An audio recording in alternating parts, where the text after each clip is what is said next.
영상은 유튜브 채널 KRTV 뉴스에서 제작하였으며 도움이 되셨다면 좋아요와 구독하기를 눌러주세요. 감사합니다. 2000년 초 한국 원자력 연구소의 레이저 연구팀 과학자들은 특수금속의 농축 실험을 하고 있었다. 마침내 그 목적한 실험이 모두 끝나고 그 실험 시설을 폐쇄해야 할 단계에 이르게 된다.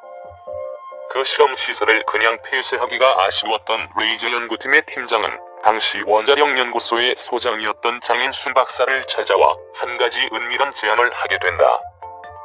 실험 시설을 만드는데 수백억이라는 돈이 들었는데 이대로 폐쇄하기에는 너무나 아까우니 실험 시설을 영구 폐쇄하기 전에 우라늄 농축 실험을 한번 해보자는 제안이었다. 장인순 원자력 연구소장은 고민 끝에 우라늄 농축 실험을 허락한다. 그 실험 시설을 폐쇄하게 되면 이제는 이 땅에서 우라늄 농축 실험을 할 수 있는 마지막 기회조차도 없어지기 때문이었다. 우라늄 농축 기술을 확보한다는 명분 아래 우라늄 농축 실험을 허락하게 되고 그 농축 실험은 비밀리에 가능하게 된다. 그 실험은 급기로 원자력 연구소의 레이저 연구팀 과학자 일부만 참여하여 레이저를 이용한 농축 실험을 진행하게 된다. 이 레이저 우라늄 농축 실험은 청와대에도 알리지 않은 실험이었다. 3개월 후 장인순 소장 앞으로 이 페이지 분량의 리포터가 도착한다. 첫 번째 실험에서 농축도 12%, 세 번째 실험에서 농축도 77%. 장인순 박사는 당시 세 번의 농축에 77%의 농축도를 보였다고 강연에서 말하였는데 평화방송 오동선 TV가 당시 실험에 참여했던 관계자와 참여정부 NSC 관계자에게 중복 확인한 결과는 90% 이상의 모기급 농축이었다고 한다. 그 당시 농축된 우라늄은 0.2g이었다. 농축된 우라늄의 양은 0.2g에 불과하였지만 농축 실험을 완벽하게 성공했다는데 더 큰 의미가 있었다. 농축 양은 시간과 재료만 확보한다면 얼마든지 만들 수가 있지만 농축 실험의 성공이 없다면 아무런 의미가 없기 때문이다. 본 영상은 유튜브 채널 KRTV 뉴스에서 제작하였으며 도움이 되셨다면 좋아요와 구독하기를 눌러주세요. 감사합니다. 2000년에 비밀리 진행한 우라늄 농축 실험은 어쩔 수 없이 2004년 정부와 미국 IAEA에 자진 보고하는 형식으로 발각되게 되는데 IAEA의 사찰 당시 한국 과학자들은 두 가지의 방식으로 위기를 모면하게 된다. 1. 희석 실험 농축된 우라늄의 농도를 역실험으로 우라늄 235, 우라늄 238을 섞어 농축도를 다시 떨어뜨려 증거를 희석하는 방식을 사용하였다. 2. 모자 씌우기 다른 실험을 전면에 내세워본 실험을 감추는 방식을 이용한 것이다. 일부 과학자가 동위원소 분리 레이저 연구 장치에서 가도리늄, 칼륨, 사마리움을 분리 실험하다가 순수한 학문적 호기심에서 우라늄 추출 실험을 같이 했을 뿐이라고 보고한다. 그러나 실제로는 고농축 우라늄 추출 실험이었다. 또한 우라늄 농축 실험을 위한 장비는 우리가 자체 제작하는 기술이 없어서 러시아제를 밀반입한 것이라고 알려졌지만 실제로는 우리 과학자들이 직접 제작한 것이라고 한다. 극도의 보안 속에서 레이저 농축 장비를 직접 자체 제작에 성공했다는 것은 농축 실험의 성공 못지않은 엄청난 의미를 가진다고 한다. 비상시 강대국의 감시를 피해 비밀리에 우리 기술로 직접 농축 장비를 제작할 수 있기 때문이다. 실험 후 실험에 사용되었던 장비는 모두 해체되어 보관되어진 상태지만 그 기술과 데이터는 어딘가에 따로 보관되어 있다고 장인순 박사는 증언한다. 핵무장 가능 기간, 비상시. 본 영상은 유튜브 채널 KRTV 뉴스에서 제작하였으며 도움이 되셨다면 좋아요와 구독하기를 눌러주세요. 감사합니다. 1.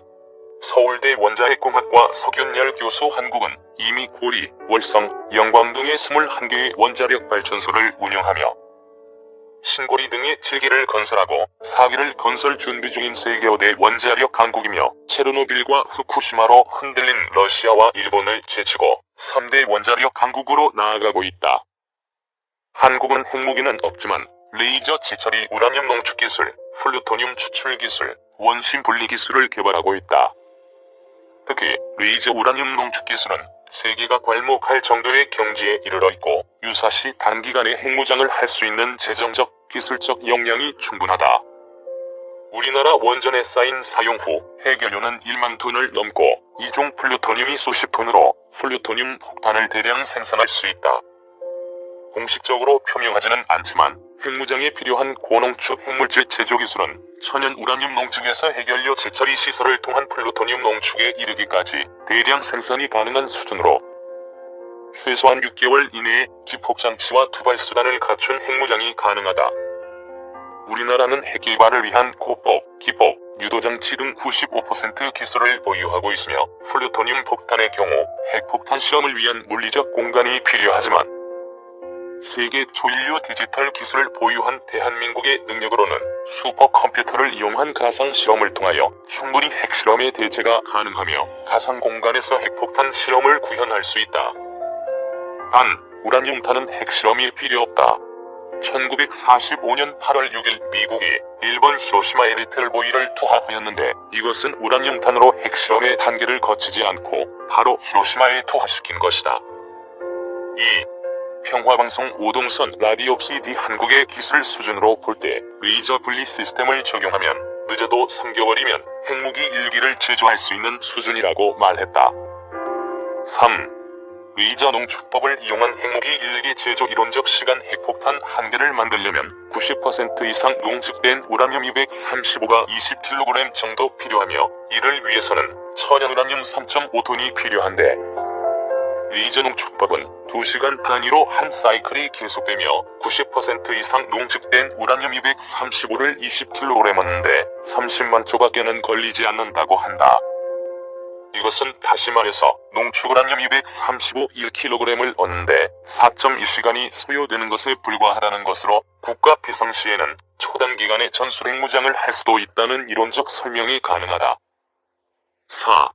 증강핵 분열탄 제조 우리는 사실 플루토늄 재처리, 우라늄 농축을 90% 이상 해야 하는 이런 과정을 거칠 필요가 없다는 겁니다. 요즘 화두가 되는 증강핵 폭탄이나 수소폭탄을 만들려면 순도가 낮거나 농도가 낮은 게 필요합니다. 그런 부분은 우리 현재 기술로 충분히 할 수 있습니다. 우리는 그렇게 많은 양이 필요한 게 아닙니다. 우리는 단순하게 증폭분열탄이나 수소폭탄의 기폭만 하면 되기 때문에 굉장히 저순도로도 가능합니다. 일반 원폭을 만들기 위해서는 순도가 높은 플루토늄이나 90% 이상 농축된 우라늄이 있어야 하기 때문에 플루토늄 재처리 시설이나 우라늄 농축 시설이 있어야 하지만 증강핵 분열탄이나 수소폭탄을 만들기 위해서는 고순도 플루토늄이 아니더라도 가능하다는 겁니다. 우리가 필요한 것은 90% 이상의 고농축의 폭발력이 아니고 온도와 압력입니다. 이 온도와 압력을 생성하려면 오히려 순도나 농도가 낮아야 합니다. 그렇기 때문에 우리는 그런 거대한 농축시설, 재처리 시설 없이도 바로 건너뛰어 증폭핵 분열탄을 만들 수 있다는 것이죠. 자동차로 치면 바로 소형차가 아닌 대형차를 만들 수 있는 겁니다. 또한 우리는 지하철 공사를 했고 동대문 운동장을 헐어내렸습니다. 이건 기폭, 내폭 기술을 가지고 있다는 겁니다. 핵폭탄을 만드는데 주된 비용은 원료 부분입니다. 플루토늄 239를 확보하는데 비용이 많이 드는데 그런 면에서 우리는 이미 수많은 플루토늄을 확보하고 있기 때문에 그렇게 큰 비용은 들지 않습니다. 1기 개발 총 비용은 약 1조 원 정도, 기간은 12개월 정도가 소요가 되고 시행착오나 실험은 슈퍼 시뮬레이션으로 해결할 수가 있습니다. 이스라엘도 실험 없이 하였습니다. 북한처럼 실험을 할 필요가 없다는 겁니다. 1조 원으로 개발이 되면 그 다음부터는 양산체제로 들어가기 때문에 비용은 아주 저렴하게 만들 수가 있는 겁니다. 문제는 그런 기술적인 문제가 아니고 정치 결단이 필요할 뿐입니다. 핵무기 원료 조달. 본 영상은 유튜브 채널 KRTV 뉴스에서 제작하였으며 도움이 되셨다면 좋아요와 구독하기를 눌러주세요. 감사합니다. 1. 폐연료봉 1만 톤을 보유하고 있다. 한국은 원자력 발전소를 21기나 가지고 있어서 여기서 나온 폐연료봉이 1만 톤이나 된다. 폐연료봉에는 0.5% 정도의 플루토늄이 포함되어 있다고 한다.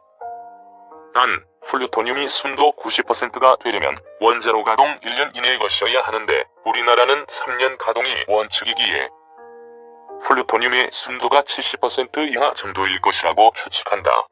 그러나 우리나라는 세계 5위의 원자력 대국이며 동시에 원자력 연구의 최고 수준에 있기 때문에 이 정도의 문제는 해결이 가능하리라 본다. 2. 국가 비상시에 대비한 우라늄광을 보유하고 있다. 충북에는 국가적 비상시에 대비한 우라늄광이 마련되어 있으며 우라늄의 재련과 정련에 필요한 모든 시스템 작업의 구축이 다 끝나 있는 상태라고 한다. 우리나라에는 대전, 금산, 옥천 등의 우라늄이 매장되어져 있다고 알려져 있다. 핵무기 발사체 국정원은 2000년도에 러시아로부터 고철로 위장한 대륙간 탄도미사일을 밀반입하여 재조립에 성공한다. 고철로 밀반입한 러시아 ICBM은 SS-18, SS-19, SS-25라고 알려졌다. 그 후 국정원은 밀반입된 ICBM은 고철 수준에 불과해 얻은 기술은 없다라는 입장을 밝혔으나 과연 그러한지는 의문이다.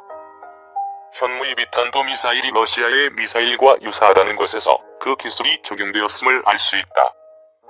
현무입의 이시 미사일은 사거리 550km의 탄도 중량 1톤으로 실전 배치가 진행 중이며 사거리 800km 탄도 중량 500kg의 미사일은 대외적으로는 최종 개발 단계에 있다고 알려졌으나 2015년 6월 실험 성공이 이 미사일의 실험이었을 거라는 이야기도 있다. 여기에 비상시 전술핵을 장착할 수가 있다.